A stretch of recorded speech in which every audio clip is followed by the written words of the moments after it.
What's up guys, welcome to the Study Guru's Quick Tips. In today's quick tip I'm going to be talking about how to study without procrastinating. Well, let's get something out of the way first. We all procrastinate. It doesn't matter whether you're at high school or whether you're 50 years old. Everyone procrastinates. But the key is to learn how to manage your procrastination so that you don't do it as much. There are 3 things you need to help you study without procrastinating. Number 1, you have to have a specific task to complete. So when you sit down at your desk, you don't want to sit down and think, okay, what am I studying? You need to sit down at your desk with purpose. That purpose could be writing an essay plan. It could be answering 10 maths questions out of your textbook. It could be going over 1 chapter from a book that you're studying. It could be learning the photosynthesis cycle and drawing a diagram about it. But you need a specific task, something that's achievable, something that you can start and finish in 1 chunk of time. Without a task ready to go, you sit down, you don't know where to start, it's depressing, there's an endless number of tasks that you could sink your teeth into, you don't know where to start, may as well give up or do something more interesting like browse the internet.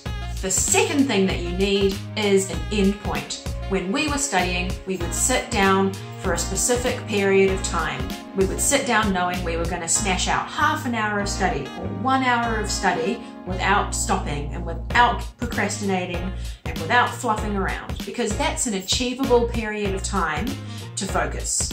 If you sit down at your desk within just an infinite period of time ahead of you, that is super demoralizing when you're trying to study. That is just asking for procrastination to happen. But if you sit down knowing that you are going to be at your desk for say half an hour or 1 hour, then that is going to help you focus and stay on track, because you know that in 30 or 60 minutes you're going to be done and you can go and have a break. The third awesome thing that you can do to help you study without procrastinating is set a little incentive for yourself. Incentives can be used a lot when you're studying, but in this instance, I'm talking about having a small incentive, something to look forward to at the end of that chunk of time that you've set yourself to study for. The incentives that we used to set for ourselves were really simple, like, I don't know, watching something on YouTube or a short episode of something on TV at the end of your study break to have to give your brain a rest, or making a snack, or chatting with a friend. It could be anything, something simple, something that you know you're going to look forward to.